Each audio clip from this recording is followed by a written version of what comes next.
왜 우리가 자치분권 대학을 해야 되느냐? 그 시민이 주인이다. 지금 이거를 공부하고 있는 겁니다. 시민이 주인이다. 근데 과연 지금 우리 시민이 주인 맞나요? 할아버지입니다. 할아버지? 우리 시민이 주인 맞나요? 어떻게 맞죠? 주권을 가지고 있습니다. 주권, 어떤 주권을 가지고 있어요? 예? 권리와 의무를 가지고 있다. 우리가 시민이 주인이 맞아요. 예? 주인이 맞는데 지금 시민이 주인 노릇을 충분히 하고 있나요? 왜 안 하죠? 이게 우리가 이제 우리나라는 지방자치를 하면서 한 번도 자치를 하게 되면은 정부 간에 중앙정부는 어떤 기능과 사무를 해야 되고 광역정부는 어떤 기능과 사무를 해야 되고 기초지방정부는 어떤 기능과 사무를 해야 되고 이런 거에 대해서 고민을 해본 적이 없어요. 지방자치라 하는 것은 결국은 주권 재민, 국민한테 권리가 있으니 이 국민이 권리를 행사할 수 있도록 하는 민주주의 훈련장입니다. 그런데 우리가 그거를 해보지를 못했어요. 일단 우리 공무원들도 계시지만 일단 이게 지방자치를 한다는 것은 굉장히 다른 관점에서 이해를 해야 돼요. 관료하고 공무원하고 차이가 뭐죠? 우리 관료주의 그러잖아요. 관료주의. 관료하고 공무원하고 뭐가 다릅니까? 이걸 명쾌하게 대답하는 사람이 없어요. 저도 제가 하는 이야기가 명쾌한지는 모르겠어요. 근데 제 나름대로 공부하고 익힌 바로는 우리가 관료는 누가 임명했습니까? 옛날에 대통령. 왕이 임명하지, 왕이 임명을 한 거예요, 왕이 임명을 할 때는 뭐 때문에 임명했습니까? 왕명을 잘 전달하라고. 관료는 그러니까 관료의 첫 번째 책무는 뭐냐면 왕명을 전달하는 거예요. 쉬 물러거라 하면 전하께서 이렇게 말씀하셨다면서 방도 써서 붙이고, 그죠? 이렇게 이제 왕명을 전달했단 말이에요. 그런데 지금은 왕이 있나요? 왕이 없어졌어요, 그죠? 왕이 어디 있습니까? 왕 없죠. 왕 있는 나라 있기는 해. 뭐 사우디 같은 데는 왕이 있는데 우리나라나 유럽이나 이런 데는 지금 왕이 있더라도 영국 같은 데는 뭡니까? 입헌 군주죠. 헌법이 있는 군주인데 왕이 없습니다. 그죠? 왕이 없고 생겨난 게 뭐냐면 공화정이라는 거예요. 공화. 근데 이제 공화주의라는 거는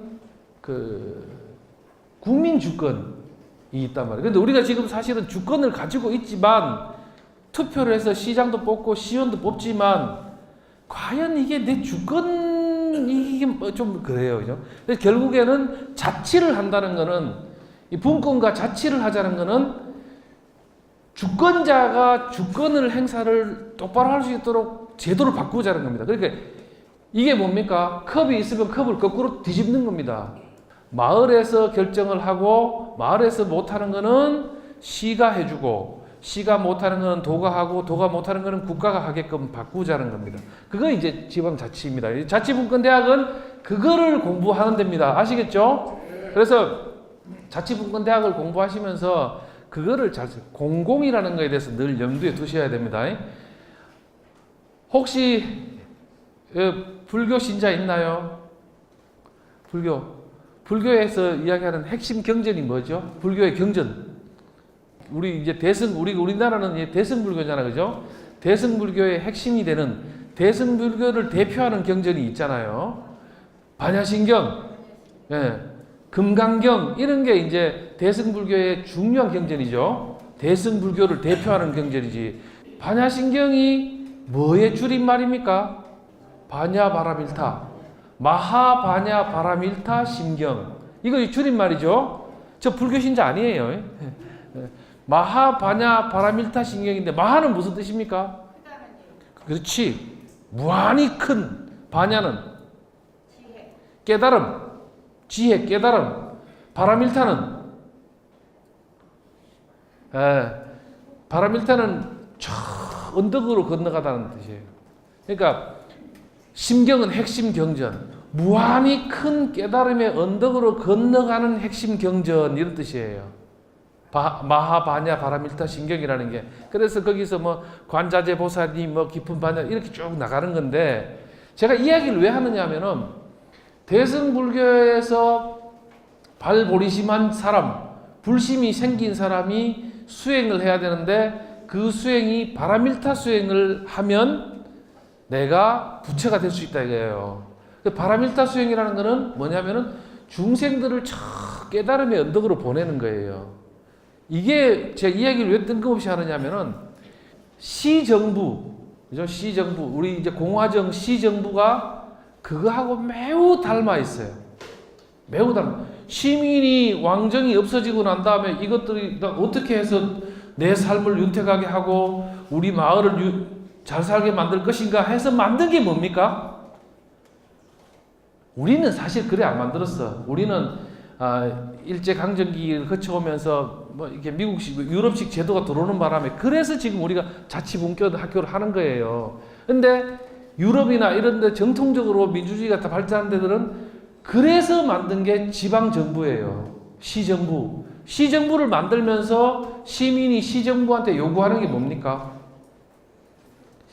내 삶을 저 높은 언덕으로 올려라. 그래서 내 세금 낼게. 그 다음에 우리 도시의 가치와 브랜드를 저 높이 올려라. 우리가 살기 좋게끔. 그죠? 이거야, 이거.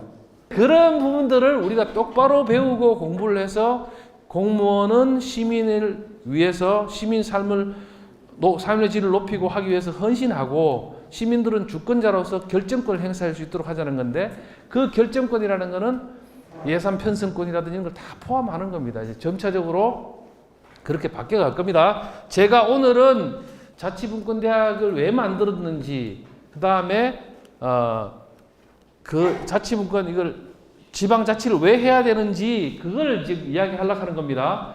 우리가 지방자치를 하고 지금 자치를 하기 위해서 분권을 먼저 해야 되는데, 우리나라는 지금 권한과 사무가 나눠져 있지 않아요. 유사중복 사업 작성해가지고 유사중복 사업을 하면은 지방교부금을 깎아버리겠다. 근데 참 코미디입니다. 그죠? 제가 나중에 가면서 왜 그래야 되는지를 또 말씀을 드릴게요. 지금 우리가 왜 자치를 하려고 하면은 공공 서비스를 다변화하겠다는 거예요. 다변화.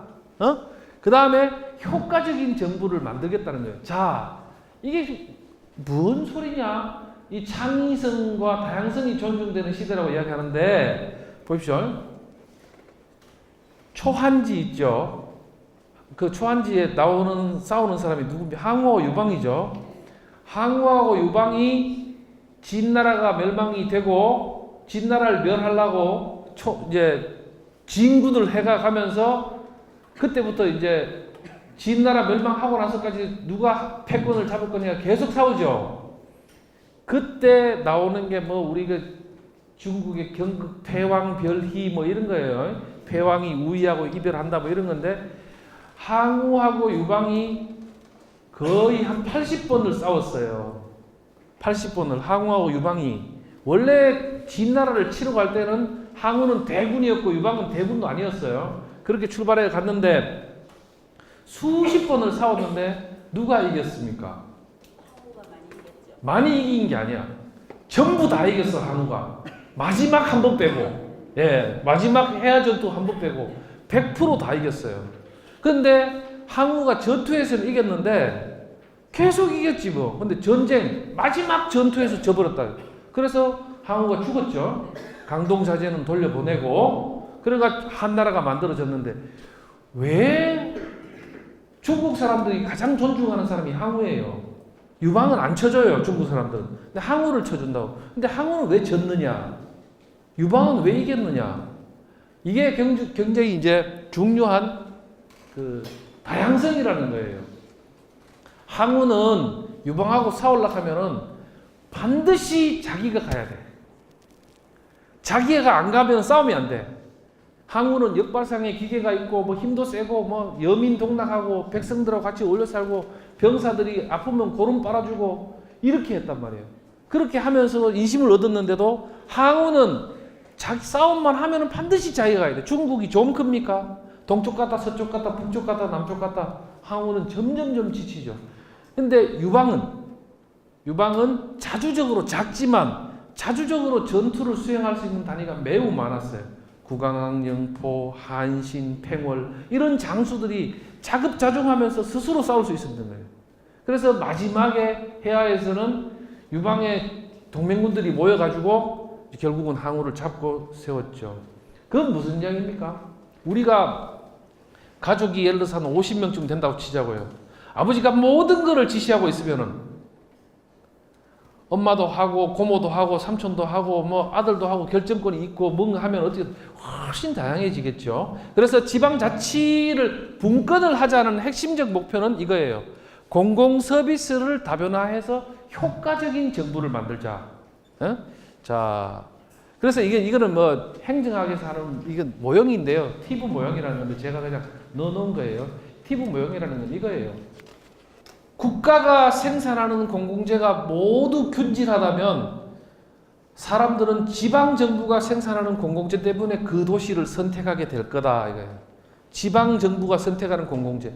예를 들어서 김포시가 책 읽는 김포 이렇게 해가지고 도서관 사업을 열심히 잘하고 있고 책을 마음대로 빌릴 수 있고 문학가들이 몰려오고 있고 창작이 용이하고 하면은 어떻게 될까요? 그런 사람들이 몰려와서 살려고 하겠죠. 그런 사람들이. 그 다음에 우리 시흥이 노인복지를 잘 한단 말이에요. 어른들 정말 공경하고 잘 모시고 효의 도시다 하면은 어르신들이 살로 올라갈 거예요. 그죠? 그 다음에 이웃 뭡니까? 수원에서 교육에 힘을 쏟으면은 교육 때문에 그게 뭡니까? 효과적이래요. 사람들이 자기가 필요한 공공재를 찾아가게 된다는 거예요. 지방자치가 유의미해진다는 겁니다. 자, 유사중복 사업이라고 그랬어요. 유사중복 사업. 유사중복 사업을 하지 마라 그랬어요.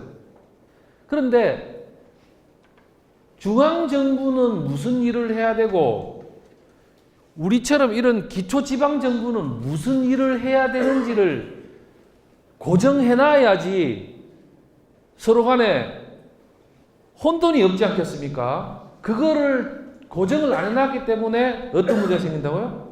그러니까 유사중복이라는 이야기가 나오는 거예요. 자, 봅시다. 그러면은 중앙정부는 어떤 역할을 해야 되고 우리 기초지방정부, 광역은 빼고 이야기합시다. 기초지방정부는 어떤 역할을 해야 되는지 요 표를 한번 보세요. 일단 이거는 정부, 결국은 우리가 지방자치 분권을 하자는 거는 주권 재민, 시민한테 권리를 돌려주기 전에 우선적으로 다중정부를 만들자는 거예요. 한 땅에, 이 김포시라는 땅에 옛날에는 중앙정부라는 거 하나 있었는데 지금 몇 개 정부가 있어요? 3개 정부가 있죠. 중앙정부, 광역, 경기도, 김포시 정부 이렇게 3개의 정부가 이 땅에 엎어져가 있는 거예요. 그러면은 각각의 다른 기능들을 해줘야 되지 서로 뭐 이것도 하고 저거 하고 이래 되면 안 되죠. 그런데 지금까지는 우리 스스로도 우리는 말단 행정기관이다 이렇게 말하시는 분 있어요. 말단 행정기관 아니란 말이죠. 기능이 다른 시민 앞에 서 있는 시민의 주요한 첫 번째 정부예요. 그런 의식을 가져야 돼요. 자, 그러면 중앙정부는 어떤 기능을 해야 되느냐? 그 기능에 맞게끔 사무 배분이 돼야 되겠죠? 김포시보고 국방의 기능이 있으니까는 군인을 키우라 하면 어떻게 되겠습니까? 안 되겠죠? 그래서 기능은 뭐냐 하면은 중앙정부가 가지는 아주 중요한 기능이 이 두 가지가 있다면 안정성이라는 건 뭐죠? 흔들림 없이 유지해야 되는 거죠. 외교가 오늘 이랬다 내일 저랬다 하면 됩니까 안 됩니까? 그럼 외교가 김포시는 이렇게 하고 저기 성남시는 이렇게 하고 하면 됩니까 안 됩니까? 안 된다. 안정성이라는 거는 외교, 국방, 치안, 재정 이런 부분들은 흔들림 없이 유지돼야 되는 거는 중앙정부의 사무다. 중앙정부의 사무. 그 다음에 여기서 균형성이라고 이야기하는 거예요. 균형성이라고 하는 거는 밸런스를 잡는 거예요. 밸런스를 차이가 나면은 다시 바로 잡고 차이가 나면 다시 바로 잡고 하는 건데 그 밸런스를 잡는 게 중앙정부 사무다. 그러면 그 밸런스는 2개의 영역에서 작동해요. 하나는 계층 간. 예를 들어서 농민은 갈수록 못 살게 되고 재벌은 갈수록 나아지고 있어. 이거는 보니까 시스템의 문제예요. 그러면은 중앙정부는 어떻게 해야 됩니까? 어이, 재벌 세금 좀 내라. 너 FTA 하면서 쌀은 개방해주고 니는 저쪽으로 하면서 이렇게 네가 세금 좀 내가 농민한테 줘야지. 이렇게 하면서 계층 간 균형을 잡아주는 게 중앙정부의 기능이에요. 그 계층 간 균형을 잡아주는 게 대표적인 게 뭐죠? 보편적 복지예요. 보편적 복지. 예? 자, 그 다음에 중앙정부는 또 한 가지의 균형성을 가지고 있어야 되는데 그게 뭐냐면은 지역간이에요. 아니 서울은 잘 살고 있고 인구도 맨날 몰려오는데 전라남도는 맨날 죽어도 그 전라남도는 우리 나라 아닙니까? 그러면은 서울에서 재정을 걷어서 전라남도로 내려주면서 우리 국토가 균형 성장할 수 있도록 그렇게 해서 거기에 맞도록 사무 배분을 해줘야 돼요. 근데 지금 우리가 지금 그렇게 안 돼 있잖아요. 읍면 시, 군, 구 해가지고 중앙정부가 시키면 해. 이렇게 돼 있다고. 그래서 말단 행정기관으로 옛날부터 그렇게 우리는 돼 왔어요. 그러니까 중앙정부가 계획하고 우리는 실행하는 거예요. 자, 그 다음에 중앙정부의 기능과 사무는 좀 이해하셨죠? 요것만, 요 표가 매우 중요해요. 일단은 정부, 다중정부를 만들자 하는 데서. 아까 앞전에 뭐였습니까? 공공 서비스를 다변화하려고 하면은 정부가 기능을 다르게 해야 된다는 거고. 자, 그 다음 우리 지방정부. 우리 유영록 시장님은 대단하신 분이에요. 자치분권대학을 해가 유치해가 한다는 거는. 근데 우리 지방정부가 이렇게 생각하고 하는데 아무 데도 없어요. 법 집행한다고 생각하고 있어요. 자동차에 뭐라고 써놨습니까? 시청 자동차에 크게 공무수행 하면서 써놨어요. 공무수행. 네, 차에. 사또가 쉬 물러끄라면 뭐예요, 그게? 이 차량은 시민의 차량입니다. 이렇게 써야 되죠. 근데 공무수행 써놨는 거를 너무나 당연하게 생각해. 왜? 우리는 지방자치와 고민을 안 했기 때문이에요. 점차 이제 바뀌어야 되고, 그죠? 자, 지방정부는 첫 번째로 가장 중요한 기능. 이게 뭡니까? 주민이 자치권을 행사할 수 있도록 해야 한다. 주민이 자치권을. 예를 들면은 지금 여기도 아직 우리가 지금 자치권 하는 이야기도 하기도 머시기 한 상태야. 지방세가 총 세목이 11개가 있는데 도세가 6개고 광역은 시세가 5개예요. 5개의 시가 세목이 있으면 재산세는 예를 들면은 주민이 1년 동안 주민자치위원을 중심으로 해서 마을 총회를 해가면서 쭉 하면서 어디에 쓸 건지를 결정할 수 있는 권한을 줘야 돼, 편성권을. 이제 그렇게 점점 바뀌어 갈 겁니다. 그죠? 지금은 누가 편성합니까? 시장이 하지, 시장이. 시민하고 하면 안 돼요. 시장은 시민의 대표인데. 지방정부, 우리 김포시나 시흥시 같은 데는 주민이 주인으로 행사할 수 있도록 끊임없이 노력하고 헌신해야 되는 데다. 아까 뭡니까? 바람일타 수행하듯이 우리 김포시 정부는 주민의 자치권을 강화하기 위해서 한다. 제가 우리 시흥시청 공무원들 붙들어 놓고 이야기를 해요. 우리 시흥시청 공무원이 이렇게 갔더니만 안산시민하고 시흥시민하고 싸우고 있어. 시흥시청 공무원은 어떻게 해야 돼요? 말린다. 말립니다. 말린다. 그거 말고는 공생. 안산 시민하고 시흥 시민하고 싸우면 일단 안산 시민을 패라. 안산 시민을 패가 떼놓고 아니 왜 싸웠습니까? 물어보고 우리 시민이 잘못했어. 그러면 아이고 죄송합니다. 그걸 누가 해요? 중앙정부가 해요. 이미 우리가 해외에 나가면 어떻게 됩니까? 해외에 나가면 바로 딱 비행기 내리자마자 영사 콜센터가 쫙 문자가 와요. 대한민국 영사관입니다. 해외여행하실 때 불편함이 있으시면 연락 주십시오. 그런데 내가 중국에 가서 불편함을 겪어가 중국 놈한테 얻어맞아가 있는데 영사관에 전화했더니 영사관이 누가 맞는지 한번 들어보겠다 하면 짜증 나겠습니까? 안 나겠습니까? 일단 우리 국민을 보호해놓고 해야 되지. 야, 이 새끼 내가 들어보기 네가 잘못했네. 이러면은 어떻게 되겠어요? 지방자치도 똑같다는 겁니다. 시민의 삶의 질을 높이고 우리 시민의 삶의 질을 높이고 시민을 배타적으로 보호하고 해야 된다는 거예요. 심판 보는 데 아니에요. 아시겠습니까? 이게 그 다음에 뭐 해야 돼요? 도시 브랜드 가치를 높여야 돼요. 지금 우리는 참 심각한 나라에 살고 있어요. 수십 년간 중앙 집권했는데 이 정치만 집권돼 있는 게 아니고 경제도 몽땅 집권돼 있어요. 재벌이 다 가지고 있어요. 빵집도 재벌이, 편의점도 재벌이, 아니 뭐 하다못해 요즘 체인점 문제 나오잖아요. 다 체인점, 재벌 다 집중돼가 있어. 보통 심각한 게 아니에요. 김포시의 특색이 있는 게 뭐 있습니까? 김포시 브랜드. 김포 금살 저도 먹어봤어요. 맛있더라고요. 어쨌든 그래 쌀이 있는데 그거 말고 그러면 지방자치에서 뭐 됩니까? 끊임없이 지방 로컬 브랜드를 키우기 위해서 키워야 돼. 계속 투자하고 연구하고 해야 된다고요. 시청이 프랜차이즈 본사 역할을 해야 한다고. 시청이 프랜차이즈 본사 역할을. 근데 그거 합니까? 이제 자치분권대학을 하고 계속 하면은 이제 좀 듣기 불편하신 분들도 계셔도 바뀌어야 돼요. 그죠? 지금 프랜차이즈 본사에서 프랜차이즈 하면은 돈 누가 벌어요? 돈 누가 벌어요? 프랜차이즈 닭집, 통닭집 하시는 분은 돈 못 벌어요. 통닭집 본사가 돈 다 벌어가요. 커피숍도 마찬가지예요.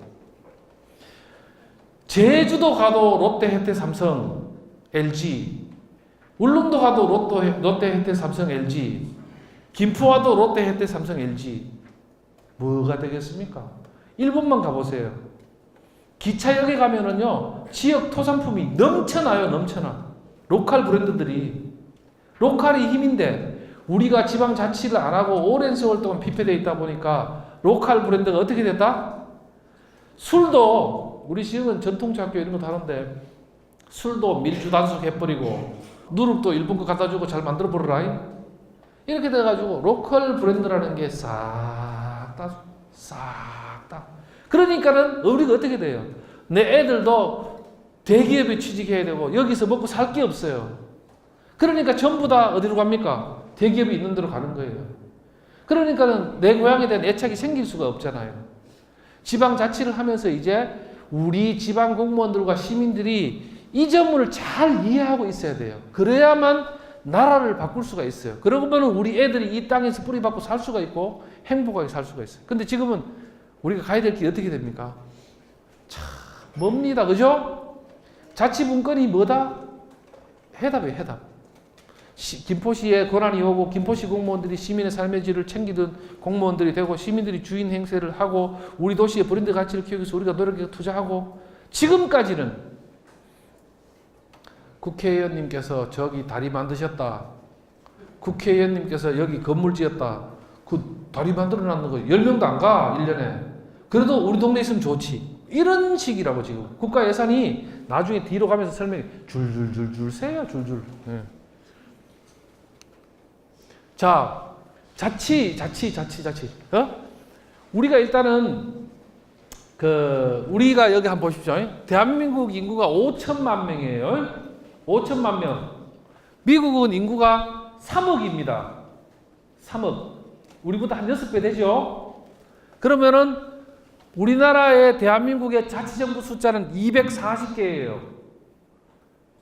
광역하고 기초를 포함해서. 그러면 6배를 갖다 넣었으면 1440개 나와. 미국의 자치정부 숫자는 1500개 정도가 돼야지 우리나라하고 비슷한 수준이 돼요. 그런데 미국의 자치정부 숫자는 몇 개라고요?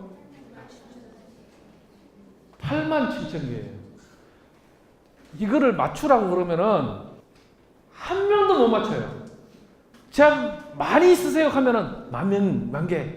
아니 더 하면 2만 개. 아니 좀 더 하시라니까요 하면은 23,000개. 9만 개라고 9만 개. 정부 숫자가. 이거는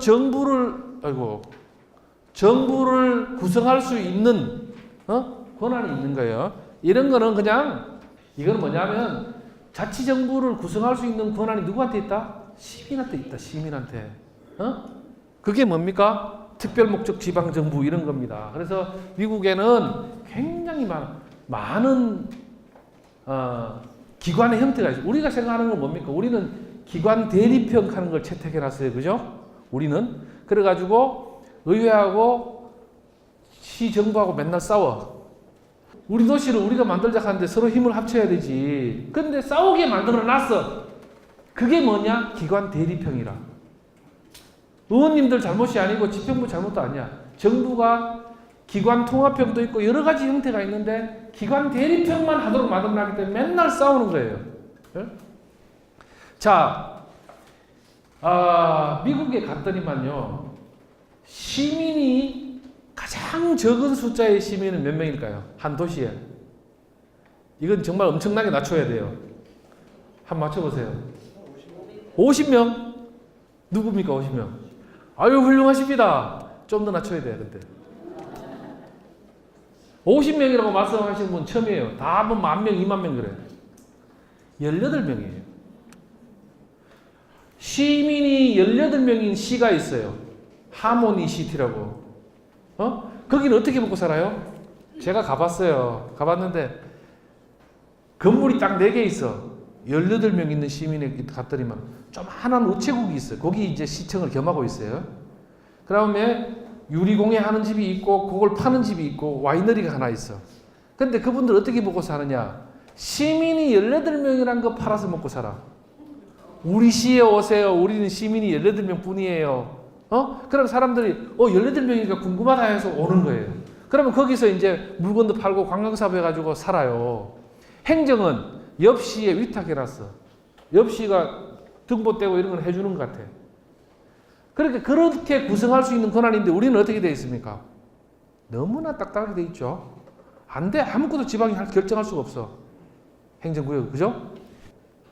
조금 우리가 유연하게 생각할 필요가 있습니다. 그죠? 이제 행정을 조직을 구성하는 것은 기관 통합형도 있다.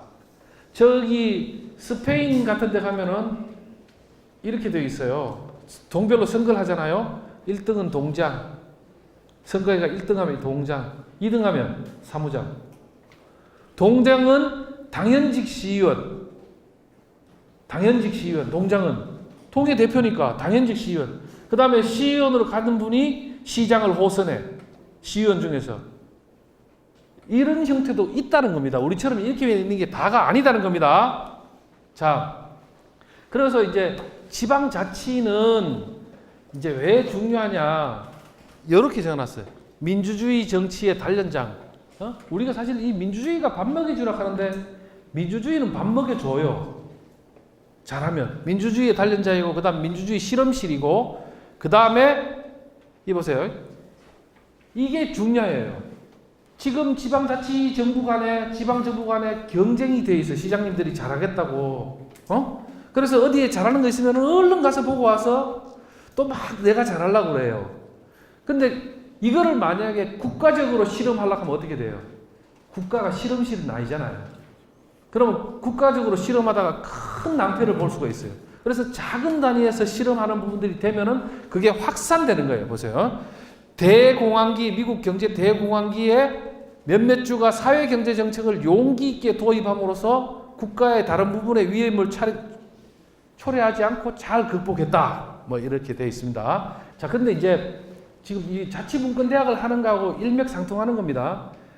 분명 우리 세계적인 석학들이 한국 사회가 똑바로 되려면은 조속히 분권화해라. 조속히. 한국 사회는 이대로는 안 된다 하면서 많은 석학들이 충언을 했어요. 1강 때 누구? 1강 때 이기우 교수님 와가지고 한 분 이야기하죠. 엘빈 토플러라고, 그죠? 그분 이야기도 하죠. 이분도 유엔 경제사회국의 귀도 베르투치 처장이 2000년에 이렇게 이야기했어요. 2000년에. 분권화 해라. 근데 분권화로 가려면은 이 4가지 경로를 잘 이해해라. 첫째, 분권화를 이끌어주는 법 체계를 정리해라. 이거 참여정부 때부터 시작해가지고 이명박 박근혜 정부를 거치면서 분권하자고 엄청 열심히 하셨어요. 우리 유영록 시장님도 하시고 열심히 하셨다고. 근데 됐습니까? 안 됐어. 그래서 이번에 대통령께서 공약으로 아예 헌법을 통해서 바꾸겠다. 그래서 조금 될 것 같아요. 이제 기대를 해야 돼. 요 뒤에 가면은 제가 왜 분권화가 안 되는지를 또 설명해 드릴게요. 진짜 힘들어. 그래서 이제 헌법을 바꾸면은 대한민국은 분권 국가다라고 해놓으면 위헌 소송해가지고 할 수 있으니까 그러면은 분권이 될 거예요. 권한은 나누는 게. 그 다음에 분권만 시커내놓으면 뭐합니까? 돈이 없는데. 예산도 나중에 설명을 드릴게요. 재정 분권화가 같이 따라와 줘야 된다. 그 다음에 돈 준다고 우리가 지방자치 잘할 수 있겠습니까? 지금 공공은 지방정부는 어떤 역할을 해야 되는지, 우리 주민자치위원들은 어떤 역할을 해야 되는지, 어떤 권한이 있는지 모르는데, 그래서 인적 자원 개발을 해야 돼. 인적 자원 개발을. 그래서 자치분권대학을 하는 거예요. 인적 자원을 개발해서 지방자치가 잘할 수 있도록 하고 그 주권이 국민에게 있다는 것을 다시 계속 하는 거죠. 자, 그래서 인적 자원 개발하는 거예요. 이거는 앞에 두 개는 중앙정부가 할 수 있는 거예요. 그죠? 이 밑에 두 개는 누가 해야 돼요? 지방이 스스로 하지 않으면 할 사람이 하나도 없어요. 노무현 정부 때 노무현 대통령께서 혁신이라고 이야기했어요. 혁신. 그게 뭐냐면 정부 혁신하겠다고 말씀하시는 그게 이거야. 근데 혁신 안 됐어. 전혀 내적 동력이 없었어요. 그래서 인적 자원 개발을 해야 된다. 그 다음에 뭡니까? 시민 참여를 활성화시켜야 된다. 이게 결국은 핵심이 뭡니까? 이 다음으로 이 모든 것을 통해서 그 다음에 마지막 단계로 가는 것은 주민이 결정권을 행사하는 거예요. 주민이. 그게 자치잖아요. 그죠? 자, 이렇게 분권화가 성공되기 위해서는 이런 네 가지 경로로 동시에 진행돼야 된다. 그래서 자치분권대학은 이러한 취지로 지금 만들어져서 돌아간다. 이해되시죠? 예. 자, 그 다음에 참여정부 때 법을 만들기 위해서 노력을 하고 기본법, 특별법 다 만들었다. 이런 거 다. 하나도 안 돼. 안 해. 그 다음에 지방자치단체, 지방정부 이 차이도 제대로 정립이 안 돼 있어요. 지금 지방자치단체라고 부르는 나라는 일본하고 우리만 있다. 이것도 처음에 지방정부라고 부르니까 중앙정부에서 공문까지 내려가지고 정부라고 부르지 마라 이렇게 해놓은 거예요. 자, 보시죠. 그 다음에 지방세 부분인데 이게 뭐 지금 이렇게 원칙을 이렇게 적어놨습니다. 근데 지금 우리가 김포시에 시 세목이 뭐 있는지 아신가요? 지방세 세목이 총 11개인데 딱 지방세 5개밖에 없어요. 우리 지금 보세요. 세금 중에서 가장 걷기 어렵고 조세 저항이 센 세금이 뭡니까? 라고 물으면 전 세계적으로 대답하는 게 재산세예요. 그거 집으로 고지서가 딱 날아오니까 재산세, 그 다음에 뭐죠? 자동차세, 그죠? 그 다음에 담배 소비세, 그 다음에 이름만 있는 이 지방소득세 하는 거예요. 이게 옛날 주민세하고 소득할 주민세하고 이게 합쳐져 있는 거죠. 그 다음에 레저세. 이건 의미도 없어. 결국 4개야, 4개. 우리 집 애한테 살림을 내보낼 때, 우리 집 애가 결혼해가 살림을 내보낼 때 어떻게 할까요? 지금은 세 구조가 이렇게 돼 있어요. 야, 네가 독립해서 한번 살아봐라. 아버지가 냉장고나 가구나 차나 사든지 하면 무조건 반 내가 보태줄게. 네가 알아서 살아. 그럼 아들은 불필요해도 사. 불필요해도 산다고. 이게 지금 50억 밖에 가치가 없는데 정부에서 25억을 보태준다 하니까 이거 25억짜리면 가치 있네 해가 한다고. 그러니까 이게 뭐냐면은 자꾸만 이렇게 돈을 보태주는 식으로 되어 있으니까 그게 뭐죠? 조세라는 거는 이 기준에 부합해야 된다는 거예요. 세금이 오늘 들어오다 내일 들어오다 하면 안 되잖아요. 안정적으로 들어와야 되지만 살림살이를 잘하면 클 수 있도록 해줘야 된다는 거예요. 신장성 있도록. 아들한테 돈을 반 보태주는 게 낫습니까? 아니면은 5천만 원 줄 테니까 아버지가 줄 수 있는 게 이게 다다. 너 살림 잘해라. 응? 네 잘하면 돈 벌 수 있다. 이렇게 가르치는 게 맞습니까? 근데 우리나라는 지방정부는 신장성이 한 개도 없어, 세금이. 잘하면 잘할수록 세금이 줄어. 잘하면 잘할수록. 그래서 이거는 세목 자체가 잘못됐다.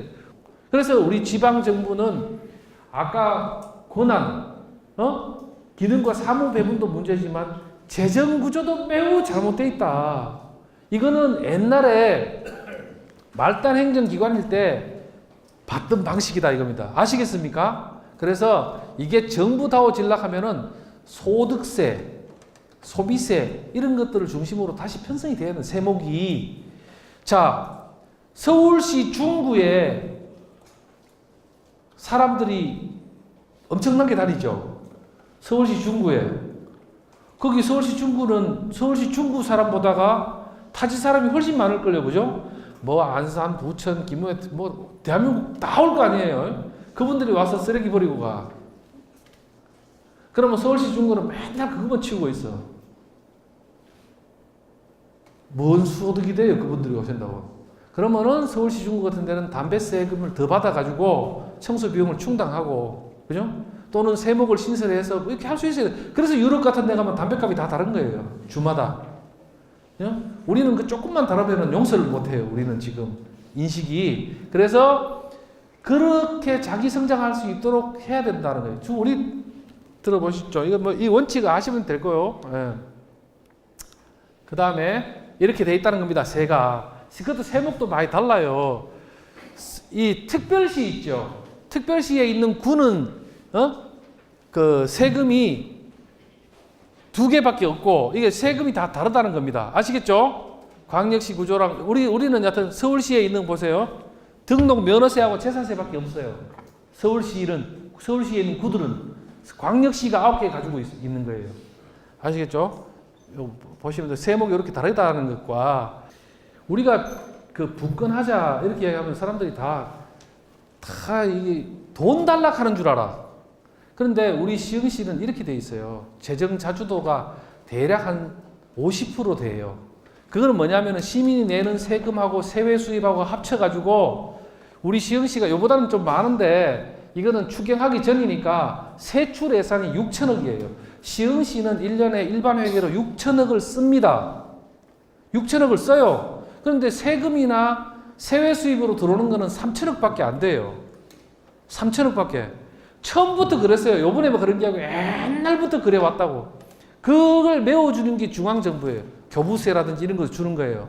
그래서 아니 주려면은 처음부터 6천억을 되도록 주면 그걸 가지고 효율적으로 쓰기 위해서 시민단체나 의회나 언론들이나 들여다보고 이렇게 해라 저렇게 해라 할 거 아닙니까? 그런데 중앙정부가 이런 거예요. 우리 시흥시는 도시가 이렇게 두 개의 권역으로 나눠져 있어요. 완전히 이질적이에요. 이쪽에서 저쪽에 택시가 일주일에 한 번 갈까 말까 해.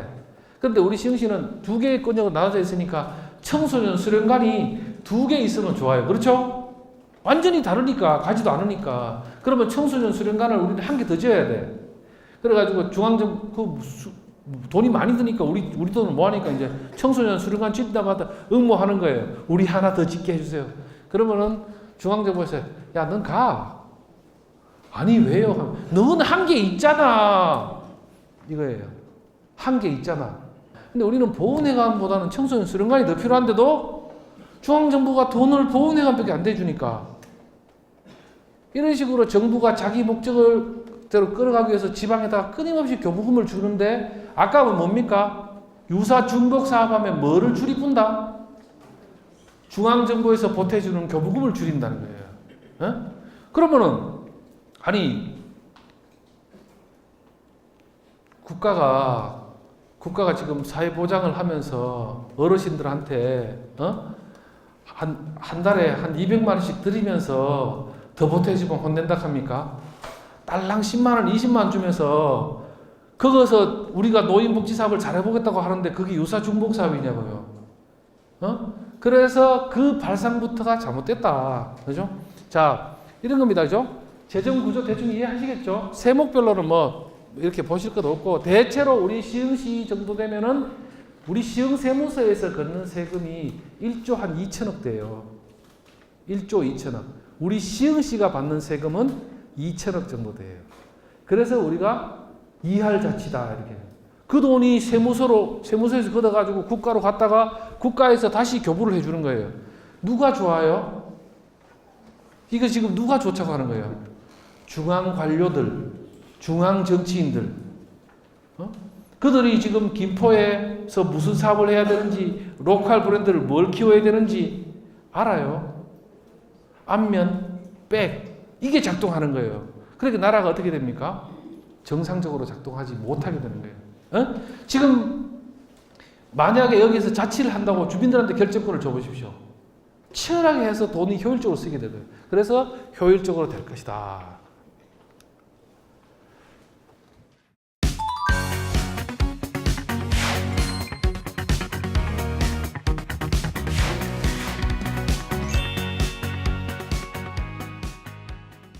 지금 우리나라의 이 공무원을 교육하는 시스템이 조금 이제 개선할 점이 있어요. 지금 국가가 하는 공무원 교육 시스템이 교육기관이 크게 두 개가 있는데 중앙공무원 교육원이 있고 지방행정연수원이 있습니다. 우리 김포시에 근무하는 많은 공직자들이 지방행정연수원을 가보고 싶어 합니다. 가기를 원해요. 저기 가려고 굉장히 노력을 하세요. 왜 그렇죠? 사무관 달라고 하면 저기 갔다 와야 돼. 사무관 달라고 하면은 저기 갔다가 오면 사무관이 되는 거예요. 근데 저거를 교육하는 기관이 누구냐? 옛날에 그 중앙공무원 교육원은 중앙공무원, 그러니까 정부 부처들 있죠? 정부 부처들 공무원을 교육하는 기관이에요. 지방행정연수원은 지방공무원들을 교육해요. 그런데 중앙공무원 교육하고 지방행정연수원하고 나눠놨어요. 나눠놨다고. 왜 나눠놨을까요? 제가 너무 많이 묻죠? 그냥 말하면 되는데 자꾸 묻죠? 이게 제가 저걸 참 왜 나눠놨는지 궁금하게 생각했어요. 저게 제가 볼 때는 해외에 제가 사례를 공부 안 해봤는데 아마도 해외에서 공무원을 교육하는 시스템이 우리 구미 선진국이 중앙공무원 교육학과 지방행정연수원으로 나누어져 있을 거예요. 그러니까 우리도 나눠놨어요. 그러면 중앙공무원을 교육하는 거하고 지방공무원을 교육하고 강의 내용이 같을까요? 다를까요? 거의 대동소이해요. 우리나라는. 근데 지방행정연수원하고 중앙공무원 교육하고는 운영은 하고 있는데 그 강의 내용이 똑같아요. 그리고 왜 그러냐? 행정자치부가 운영하니까. 이게 행정자치부가 운영해서 될 일이 아니에요. 지방행정연수원은. 그렇죠? 한번 보시죠. 어떤 교육을 하느냐? 인적 자원을 개발하기 위해서. 시청의 공무원들 탓이 아니에요. 국가 제도가 그렇게 하면서 만들어 가야 되는데. 자, 보시죠. 기본교육, 직무교육, 리더십 교육, 소양교육. 이거 필요한 교육입니까? 안 필요한 교육입니까? 몹시 필요한 교육이지. 몹시 필요해. 근데 이거 지금 지방자치하고 무슨 상관이 있죠? 보고서 작성 및 사례, 발음 글쓰기, 스토리텔링, 역량 강화, 스킬 개발, 국정 이해도, 가치관 정립. 이게 무슨 상관이 있죠? 물론 상관이 있지. 그렇지만은 그러면 지방자치와 관련되는 건 누가 가르쳐요? 도대체 누가 가르쳐야 되느냐? 누가 같이 공부를 해야 되느냐고. 아무도 공부를 하지 않는다. 아무도. 그러면 최소한 지방행정연수원은 딱 찍어서 지방공무원들의 소양을 높이기 위해서 만들어 놨으면 지방자치를 잘할 수 있도록 끊임없이 공부를 해요. 공무원들 의무 교육 시간이 1년에 직급별로 다른데 이제 80시간인데 교육을 우리 대학교 가면은 교양 필수, 교양 선택, 전공 필수, 전공 선택 뭐 이런 거 있죠. 그러면은 우리가 지방자치의 일선에 있는 지방 공무원들이면은 지방자치와 관련되는 필수 교육이 있어야 되고, 그 다음에 뭐 리더십 교육도 있어야 되고, 이렇잖아요. 근데 우리 시흥시는 교육은 잘 안 되고 있어. 고백을 하면. 공무원 교육이 잘 안 되고 있다. 그래서 어디나 마찬가지 사실은. 그래서 이 자치분권대학을 하는 건데, 이렇게 보십시오. 이게 훌륭한 교육이에요. 스피치, 인사, 복무 뭐 좋다고 이게. 그런데 봤더니만 이게 이제 우리도 자치분권대학 마치면서 강의 평가를 할 거예요. 강의 평가 쭉 해가 지금까지 강의. 저희는 여러분들도 꼭 평가를 해주셔야 돼요. 아시겠죠? 그래야만 우리가 그걸 들여다보고 또 더 보완하고 강화하고 하는 겁니다. 자, 그래서 이렇게 보면 봤더니 평가가 거기서 공부를 했던 사람들 평가가 비교적 뭐 괜찮게 나왔어요. 이렇게 보시죠. 그죠? 괜찮다. 근데 수요조사 하는 건 뭐냐면은 지금 내가 왠지 이 수업이 내가 필요로 하는 게 맞느냐라고 물은 거예요. 이게 수요가. 물었더니 다른 것보다 똑 떨어지는 거예요. 이게 지방 공무원들이 대답한 거예요. 지방 공무원 교육 훈련 실태 및 효과성에 관한 연구회가 공무원들이 답한 거라고 이게. 그런데 떨어져 다른 것보다. 왜? 듣기는 했는데 이게 내가 지금 그 다음에 더 떨어지는 게 뭐냐 하면은 전이 효과라는 거예요. 내가 이거를 배워가지고 다른 데 말하거나 어디에 쓸 데가 있느냐라고 물었더니만 상당히 똑 떨어지는 거예요. 48%가. 이게 뭐냐면은 어디서 배워가지고 딱히 쓸 수가 없는 것 같다는 거예요. 다. 이게 뭡니까? 적합한 교육이 아니다는 겁니다. 적합한 교육이. 지금 지방자치 시대에 HRD, 인적 자원을, 시민 자원과 이 공무원 조직의 인적 자원을 개발하는 적합한 교육 프로그램이 아니다. 그래서 공무원 교육이 잘 되면은 이게 시민사회에 전이 효과가 있거든요. 근데 그런 부분에서 떨어지는 것 같더라. 그 다음에 우리 공무원들이 80시간 교육 시간을, 지금 공무원 교육만 하는 겁니다. 80시간 교육 시간을 채워야 돼요. 1년에. 그거를 채우려고 사이버 강좌를 듣죠. 그렇죠? 뭐 어디 할 거 없이 시간 채워야 되니까. 그런데 왜 딴 일을 하냐고. 공무원 교육을 안 하고. 그게 왜 그러냐 보세요. 지방자치 제도라 하는 게 두 강좌가 있어. 사이버 교육 전체에 이 두 가지가 있다고요. 두 가지가. 그런데 보세요. 이 막 주민의 권리와 의무, 주민의 선거권, 주민 감사 청구, 주민 소송 제도 70년대 대학생도 이런 공부는 안 해요. 안 듣고 싶어요. 저도. 그러니까 이거 그냥 떼우고 마는 거예요. 안 듣고. 전혀 흥미가 없어 지금 교육이. 전혀 교육이 개발이 안 돼 있어요.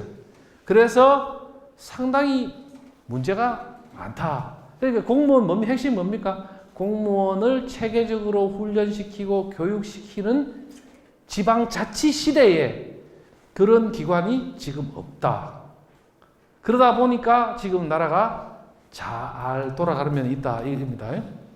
그래서 제가 또 이 바지런 하니까 우리 시흥시의 공무원들이 자치분권 교육을 하는가 싶어서 제가 찾아봤어요. 찾아보니까 아까 그 사이버 교육을 들은 사람이 있더라고. 우리 시흥시청에 2명 들었어요. 2명. 우리 시흥시청에서 저 사이버 강좌를 2명이 들었다고. 그래가지고 교육 시간을 그걸로 채웠어요. 그래가지고 제가 누군지 한번 찾아봐라 해가지고 이제 명단을 받았어요. 명단을 받아가지고 이제 전화를 한 거예요. 그거 들었습니까? 물으니까 깜짝 놀래가지고 자기가 뭐 잘못했나 싶어가지고 그 왜 잘못했는지 전 몰랐어요. 그랬더니만 시간만 채운 거야. 시간만. 그러니까 시간만 채웠는 거 혼낼라 싶어가지고 이게 지금 우리 현실입니다.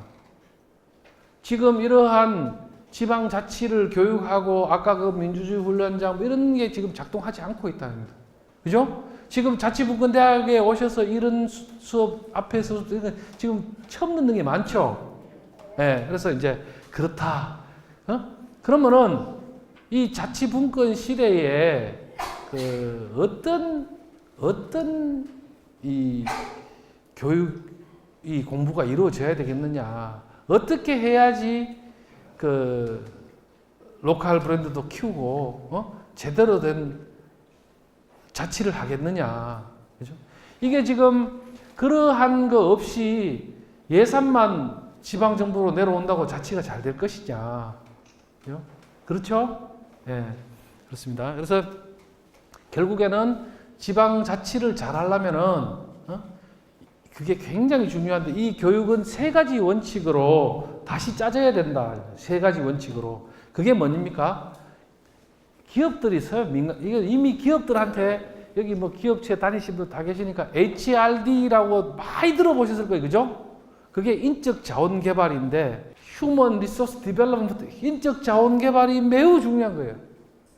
결국에는 우리 김포시가 앞으로 성장하는 데는 김포 시민의 그리고 김포시 공무원들의 역량에 결정되는 거예요. 그죠? 그 역량을 높이는 작업들을 해야 되겠죠. 그 다음에 시민의 삶의 질을 높이고 시민 참여를 활성화하는 교육이 되는 거예요. 시민 참여. 근데 우리가 앉아가 맨날 교육만 하면 어떻게 됩니까? 이 교육을 하면서 지방 이 로컬의 힘을 키우는 저희 시흥시 같은 경우에는 뭐 이 가치를 지방 자치를 하는 가치를 심는다 해가지고 유튜브에서 시흥 아카데미라고 쳐보시면 지금 한 70개 학교를 했어요.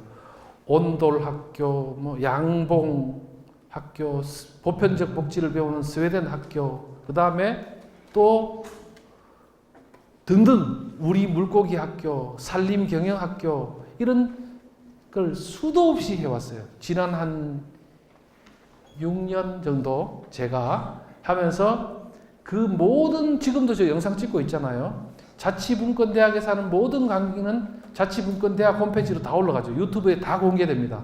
그러면은 자치분권 역량들이 다 모여지겠죠. 시흥 아카데미 하는 모든 강좌의 영상을 6년간 유튜브에 계속 공개를 했어요. 그랬더니만 우리 직원이 처음에 한 3년쯤 지나니까 진짜 이거 좀 그만합시다. 누가 본다고 자꾸 합니까? 그래서 누가 본다고? 근데 빨리 올려. 그렇게 고집스럽게 해왔어요. 그런데 지금은 한번 보세요. 지금 시흥 아카데미 한번 쳐보세요. 조회 숫자가 우리 보통 지방 정부에서 영상 만들어가 올리면 재미난 영상도 조회 숫자가 1000명 안쪽이에요. 1000명 안쪽. 500명, 1000명이에요. 누가 봐요, 그거. 근데 우리 시흥 아카데미는 지금 10,000명, 30,000명. 그러니까 전체 조회 숫자가 150만 명이 돼요. 미국에서도 전화가 와요. 책을 보내달라고. 근데 그걸 왜 하느냐? 가치가 다 지방 중앙집권을 오래 하면서 지방 로컬의 가치가 다 죽었기 때문에 로컬의 가치를 키우는 로컬 브랜드를 키우는 작업을 심는 거죠. 종자를 심어야지 뭐 자랄 거 아닙니까? 심는 작업을 계속 하고 있어요. 계속. 김포시도 해야 되겠죠? 계속 해야 됩니다. 우리 그렇게 해야만 이게 자치가 되도록 하는 거예요. 그것이 뭐냐? 그게 저는 인적 자원 개발이라고 생각해요. 그렇게 하니까는 시민들이 이렇게 돼요. 지금은 이제 저는 이제 그거를 그 시민대학으로 만들어야 된다.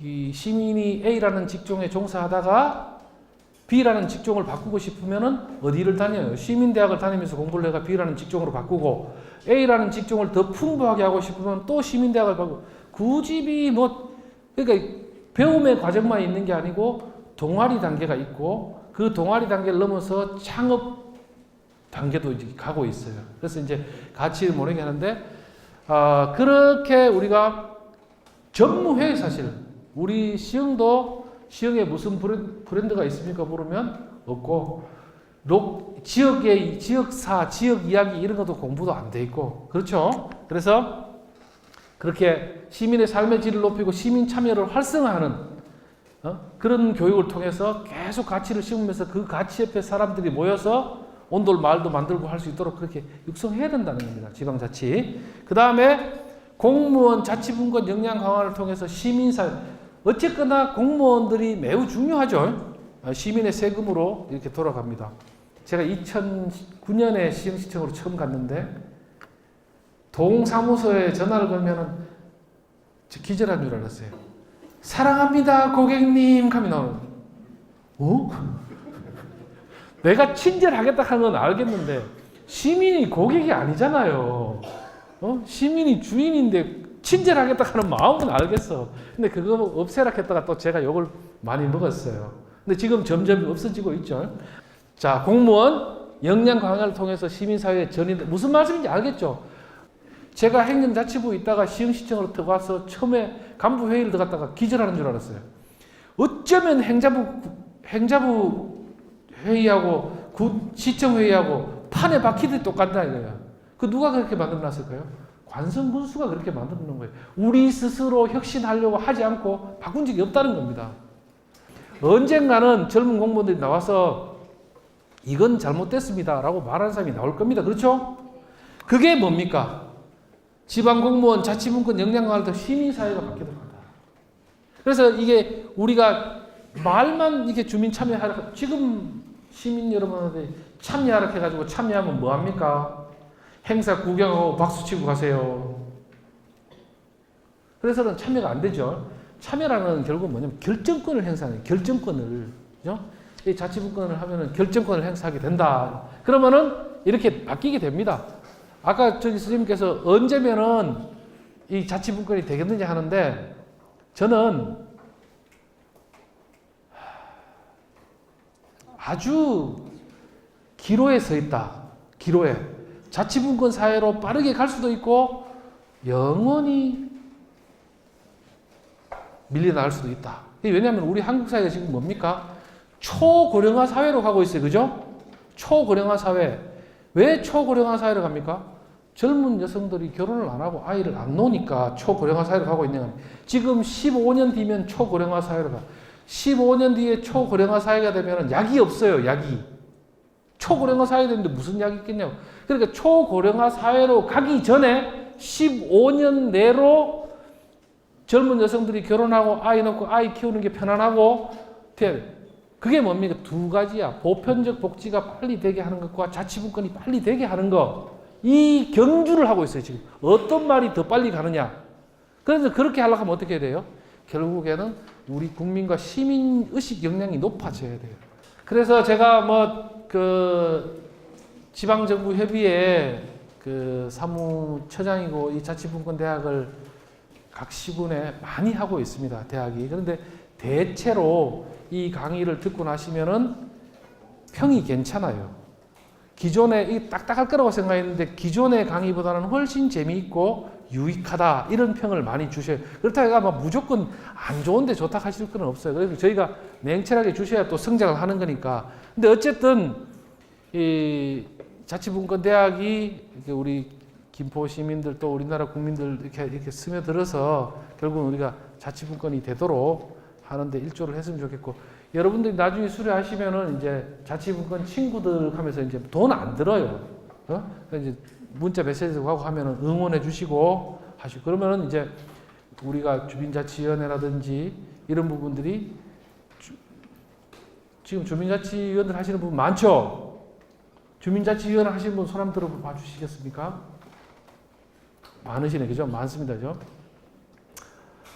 조금 현재 단계에서 조금 재미가 없다 이렇게 보실 수도 있을 수도 있어요. 근데 지속적으로 우리가 함께 고민하면서 주민자치위원회가 주민총회를 운영하고 주요한 예산의 집행 결정권을 행사할 수 있도록 이제 자치력을 높여야 되죠. 그죠? 안 다니는 걸 알면서도 70억 들여가지고 6개월을 떡 나눴어요. 옳은 일입니까? 근데 만약에요, 그 마을에 주민자치위원들한테 70억이 여기 있다. 올해 내내 논의해가지고 이 돈을 어떻게 쓸지 한번 정해보자. 라고 했다면 어떻게 될까요? 그거 절대로 안 합니다. 그죠? 그렇게 하면 어떻게 될까요? 우리 동네에 공동작업장 만들자, 도서관에 책 사주자부터 시작해가지고 온갖 의견들이 충돌하게 될 거예요. 그죠? 그런 것들을 주민총회를 통해서 우선순위를 정하도록 하는 게 결국은 자치입니다. 그죠? 그렇게 될 겁니다. 지금은 그 각 시군마다 참여 예산 제도도 하고 마을 만들기도 하는데 좀 인기 투표도 많고 지금 그런 과도기 단계에 있습니다. 근데 장기적으로는 그렇게 간다. 그렇게 되려고 하면 어떻게 된다? 아까 말씀드린 것처럼 분권 자치로 가기 위해서 4가지 경로를 우리가 충실히 가야 된다. 그래서 법 바꾸는데, 재정을 분산시키 주는데, 그 다음에 인적 자원을 개발하는데, 그 다음에 시민 참여를 활성화하는데 답이 누구한테 있습니까? 결국은 답은 주민한테 있는 겁니다. 그렇죠? 그래서 자치분권대학도 그런 역할을 하겠습니다. 조금 남았으니까 뭐 궁금하신 거 있으면 뭐 자치분권대학과 관련해서라든지 뭐 하면 제가 질문 주시면 대답을 하는 시간을 갖겠습니다. 지금 자치분권이라는 용어가 예. 저게 무슨 행정적, 학술적 용어로 정립된 용어냐? 네. 이게 첫 번째. 예. 두 번째, 교육의 내용이 물론 중앙정부에서 지방자치단체에 하는 자치도 있지만 우리가 듣는 교육을 네. 기초단체 또는 읍면동에서 주민에게 하는 자치와 분권을 교육해 주는 거냐? 그게 두 번째고. 그 다음에 여기 교육 내용이 이렇게 제도가 바뀌었으니 이걸 알고 앞으로 하십시오 하는 내용을 하는 거냐? 아니면 현재 이런 문제가 있으니 앞으로 이렇게 우리 발전시켜야 합니다 하는 내용을 하는 거냐? 이 세 가지가 좀 있습니다. 네. 첫 번째 거는 그 학술 용어입니다. 포털에서 자치분권 치면 딱 나오고 전 세계적으로 쓰고 있는 이야기입니다. 대한민국만 오랜 세월 동안 자치분권에서 약간 이렇게 벗어나 있었다. 그리고 대한민국 행정학회는 정확하게 학술 용어입니다. 시민에게 하는 자치와 분권을 얘기하는 거야. 그걸 주로 교육을 해주는 거야. 중앙에서 지방자치단체 하는 걸 교육해 주는 거냐? 아니면 둘 다입니다. 기초에서 둘 다입니다. 지금 이게 분권을 하자는 것은 두 가지 흐름이 있죠. 중앙정부가 가지고 있는 권한 중에서 기능과 사무에 맞지 않는 것은 지방정부로 내려라. 그 다음에 지방정부 안에서는 주민이 결정권을 행사할 수 있도록 제도를 바꿔야 한다. 이 둘 다입니다. 예. 그 다음 세 번째는 제도가 바뀌는 것을 하자고 설명하는 게 아니고 이상 유럽이나 미국이나 하고 있는 지방자치의 모습을 설명하면서 우리가 그렇게 바뀔 겁니다. 그렇게 바뀌는데 바뀔 때 우리가 바뀌어졌는 것을 행하는 사람이 아니라 우리도 바꿀 때 목소리도 내자. 그 우리도 알고 있어야 이렇게 바꾸자 저렇게 바꾸자 하는 거잖아요. 예를 들면 그 지난번에 1강에서 이기호 교수님이 헌법 이야기 하셨죠. 헌법 같은 경우는 우리는 막 바꾸면 안 되는 거라고 생각하잖아요. 근데 헌법이라는 거는 국민이 만드는 유일한 법이거든요. 국민이 만드는 거예요. 그거는 국회의원이 만드는 게 아니고 국민이 국가기관하고 정치인한테 가이드라인 주는 거예요. 야, 니들 요렇게 싸우지 말고 국가 잘 운영해라 하는 거잖아요. 그것처럼 우리도 자치분권도 이게 제도를 바꾼다고 딱 끝나겠습니까? 지속적으로 발전 성장해 갈 거예요. 오늘 우리 자치분권대학에서 여러분들이 이런 강의를 들었는데 교육이라고 생각하지 마십시오. 그냥 한 번도 생각 안 해봤더니만 이런 거 들어오네? 해가 여러분들의 의식이 계속 성장할 거예요. 느끼고 공부하고 하면서.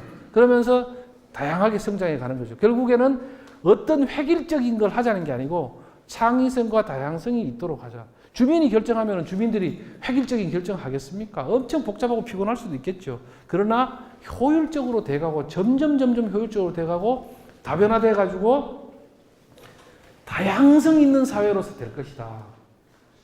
지금은 우리는 70년대 80년대에 중앙정부에서 깃발 들고 따라와 했는 성장이 유효했습니다. 그죠? 근데 지금 우리 한국 사회가 어떻습니까? 그 방식으로 이 한국 사회가 더 나갈 수 있겠습니까? 기업들도 세계 무대에서 점점 밀려나고 있는 게 안 보입니까? 그래서 그거는 결국에는 이 다양성 속에서 살아야 된다. 그런 됐습니다. 말씀 주시죠. 예. 그 예산을 이제 심의 결정한 적에 예. 시의회에서 이제 하겠죠. 예.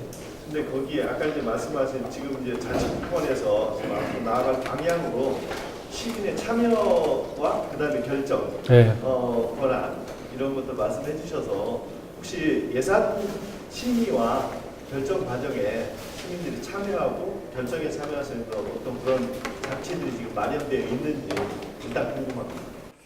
지금 그런 장치들이 안 돼 있죠.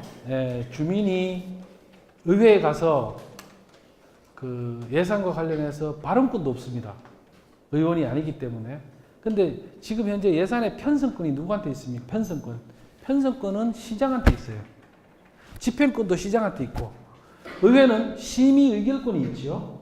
근데 저는 시장이 가지고 있는 편성권이 저는 본래 시민의 것이다 이렇게 생각합니다. 그래서 아마도 입법을 하는 과정이나 또 제도를 만들어가는 과정에서 또 지방자치를 잘해보겠다 하는 도시에서 현재의 법 제도 하에서도 편성권을 시민과 함께 하는 데는 무리가 없기 때문에 그런 지방정부가 저는 나올 거라고 봅니다.